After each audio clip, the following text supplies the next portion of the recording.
Southeast Radio's Business Matters with Carl Fitzpatrick. Southeast Radio.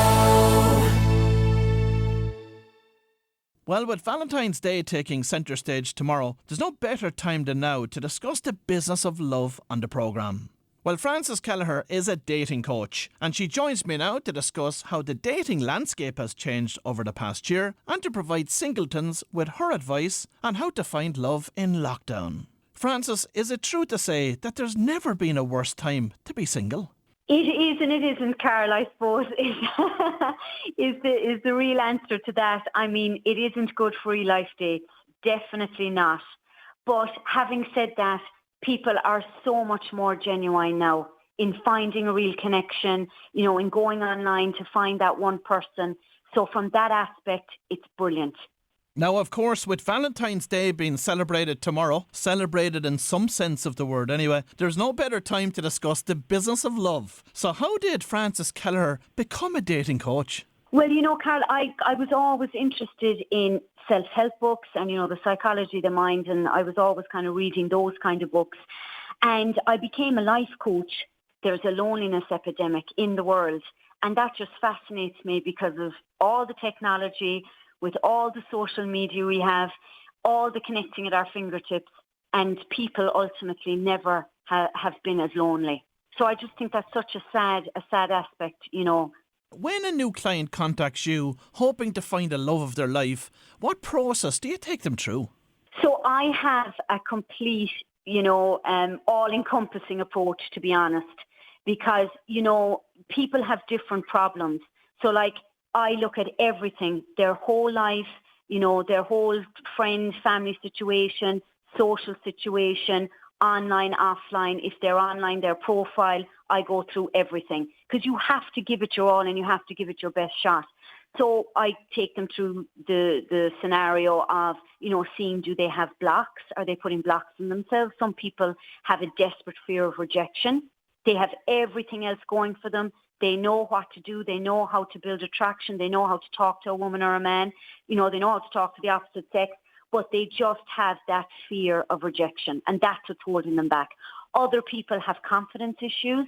You know, earlier on in their life, an event could have happened because we're all born. I always say this, we're all born hugely confident. A baby cries when they want something. We don't, you know, think about the mother or father asleep in bed, you know, in the middle of the night when we want something to eat, we ask for it. And something has happened in these people's lives earlier on that has shattered their confidence. So they just need to build it up again, which is very easily done. So, you know, those people would have confidence issues. Then there's other people that are very shy. They don't know how to talk to people. They don't know how to keep the conversation going. They don't know how to build attraction. So they don't know how to put people at ease, you know, to have a meaningful conversation. Some people don't know how to make a connection. So there's different problems for different people. So we need to find the root cause and we need to, you know, treat that first and then move on to the nitty-gritty. And Frances, of course, you spoke there about the fear of rejection. It must be difficult for people to take that because it is so very personal. It is, Carl, that's true. But having said that, research has also shown that it has nothing to do with you. It's to do with the other person, their experiences and biochemistry. So we shouldn't be taking it as personally as we are. I mean, some people like tea, some people like coffee. It's really, you know, as black and white as that. And love is a numbers game. That's what people forget. That's a huge, huge important point I want to make as well. It's like business. It's a numbers game. You have to meet a lot of people to see who's right for you, to meet the right person, make the right connection. So, you know, it's a numbers game. And Frances, tell me this. Does your approach differ in any way if the client is a man or a woman? Yes, it's completely different in the teachings. Speaking to a woman is completely different to speaking to a man. A woman is a completely emotional being. Feminine energy is talking. We love to talk. We love, you know, to fall for a guy first in our head, then the heart, then the body. With a man, it's different. He falls in love first with his body, heart, head. So it's completely different when you're telling them how to build attraction and all that. But when it comes to the person, it's the same. Getting to the root of the problem, doing the all-encompassing work, to see what's really going on there. So how should a man speak to a woman? First of all, he should let her do 70 to 80% of the talking on a date. Feminine energy is talking, masculine energy is listening. So use her name. This is the same with men and women, actually. This is a common point. Use the person's name and remember the person's name. People don't remember names, and it's so important, and it makes such a difference to hear your name being said. It matters. People love it. So use the person's name and get the person talking about what they like. Get the woman talking about her passions, what she likes to do. She's going to feel good then, and she's going to associate that feeling with you. And she's going to say, I feel so good around Carl or John or Paul or whoever. So, then that person wants to be with you. It's about building attraction in different ways, through emotional intelligence, basically. Many Irish men feel very nervous and they lack the confidence to approach a woman in a bar and introduce themselves and build rapport. So this is a very big one, Carla, and I'm delighted you asked this actually, because a ton of men have this problem, 100%. So what I would say is you have to learn the signals. That's the first thing. Once you know the signals, you know who to approach. So I always say to my male clients, people think that the alpha men or the men like James Bond, that get all the women, that they can get anyone they like. But that's actually not true. These men just know how to read the signals of the women that find them attractive. So they read the signals and then they approach the woman. So for instance, eye contact, lingering eye contact. Watch the woman that you're interested in. Is she looking at you? Is there lingering eye contact? Is she looking at you and breaking away every so often? I mean, if she looks at you once and breaks away or twice, it could be just that she looked in your direction. But monitor it for a while and see what the signals are. Is she smiling? Is she raising her drink? Is she sticking out her tongue flirting at you? It's all in reading the signs. So once you know the signals and the signs, then that's 80% of the battle. What about in a situation whereby, let's say a girl is going out on a couple of dates but finding it hard to build a relationship? What advice have you got for her? She needs to learn how to read the red flags, to know whether a guy is all in or whether he's just out for fun, etc. So you need to learn the red flags, the warning signs, because they will show within a month or two. You don't need to spend 6 months with someone to know whether they're interested or not. So the guy will be all in, if he's doing everything for her time-wise, he wants to spend the time with her. If he's doing something physically for her, if her car breaks down and he runs to her rescue, if he's ringing her every day, if he's meeting her, every week, and obviously it'll get more as the relationship goes on. If he's hot and cold, if he wants to get really physical really quickly, that can be a sign. So there's signs there that can show you this guy is up for a relationship long-term and he's serious, or he's not. And is it actually a learnable skill? It is a learnable skill.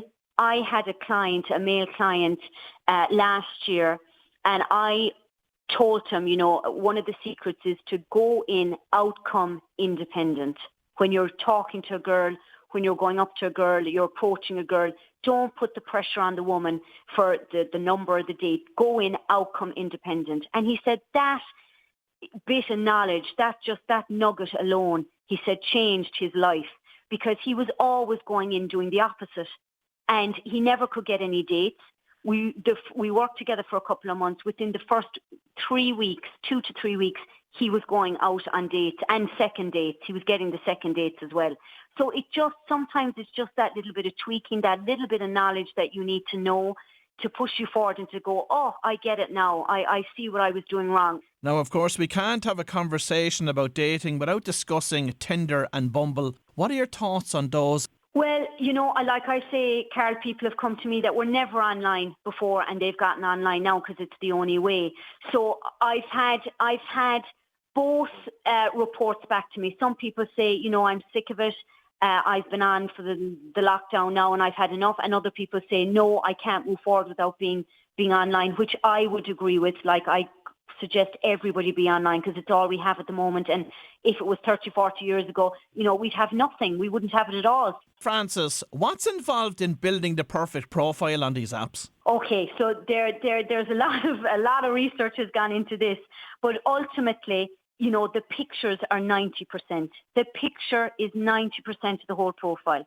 A person makes up their mind about you, your picture, in a 40th of a second. A 40th of a second. Just think how quick that is. If your pictures aren't right, it's just swipe. You might as well not be on it, to be honest, in my humble opinion. So your pictures have to be right. The text in the bio is only 10%, but that still has to be right. So you should have no more than 4 or 5 pictures. That's enough.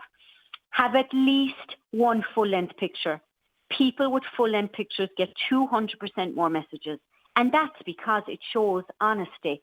Honesty is the number one thing that people look for online, because men tend to lie about their height and women tend to lie about their weight. That's just, the research. So have your full-length picture. They should show you either from the waist or shoulders up in the other pictures, again, to show, who you are and you're being honest, and no selfies, and no hats, no sexiness, no nudity, no sunglasses, because they're all hiding your eyes, and that's what people look for online. Only have yourself in the picture. I say this a lot. People don't know who you are. If there's if you're a guy and you're surrounded by 5 other guys, they're saying, whose profile is this? If you've a pet, put the pet in the picture because they get way more likes, especially dogs. The psychology of people, when they're looking at the picture, they're thinking, oh, this dog loves that person. They're lovable. This person can look after another being. They can care for another being, so they can't be that bad. That's the way people are thinking. So, put the pet in the picture. You're against renting pets now, Frances, are you? I am, for sure. But if you have a pet, definitely put them in. So, and of course, your bio should have no lists. People think, oh, you're high maintenance, you're looking for blah, blah, blah, blah, blah. No list. The magic formula, research has shown, is talk about yourself for 70% of it and talk about the other person for 30% of it. When I say the other person, I mean what you're looking for. And a very important thing is, don't say what you don't want. Like a lot of women I see put up no hookups on their profile. That's all you're going to attract. And very important, Carl, have a conversation starter on the bio. So, for instance, the last sentence on the bio, I went to, Greece. This is just an example. I went to Greece last year. It was my favourite place I've ever been to. Where's the place that you'd love to visit? ? Or if you cook, I love cooking. You could have said, halfway up your profile. At the end of it, say, do you cook? What's your favourite dish? Something like that just makes it easy for people to reach out. And again, in the first message, it's very important. You should go through the person's profile, pick out what's individual to them, and start a conversation about that. Don't ever say, hi, how are you? You have to stand out from the crowd.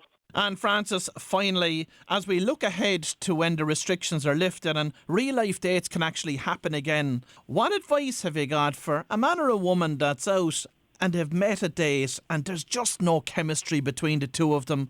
What's the best way for them to be able to escape with dignity and respect? Yeah, and this is important, Carol, because again, people are busy. We've busy lives, the modern life, we're giving our energy to other things. So I would say never go on a dinner date, on a first date. Never. 2 to 4 hours is too long with somebody, too much pressure on both of you, too long with someone you don't know at all, or that you've just messaged a few times, online. Keep it to a coffee or an ice cream. Go for a walk and get an ice cream. If it's not going well, then you can just go after half an hour and say, thanks so much for your time. It was lovely meeting you. Always be polite. Always, appreciate the person, that came to see you, took time out of their busy day to make an effort. They're looking for somebody too, always be respectful. Listen to what the person's saying. It's all about networking, the numbers game. You don't know, that person mightn't be the right person, but you could meet them at a party next year and they could introduce you to their cousin who is the right person, or a person they know, their neighbour down the road. So you don't know, be respectful and nice to everybody. Well, if you've just tuned in, that was dating coach Frances Kelleher, and hopefully Frances has provided our single listeners with some tips that will increase their chances of finding love in the weeks and months ahead. Southeast Radio's Business Matters with Carl Fitzpatrick. Southeast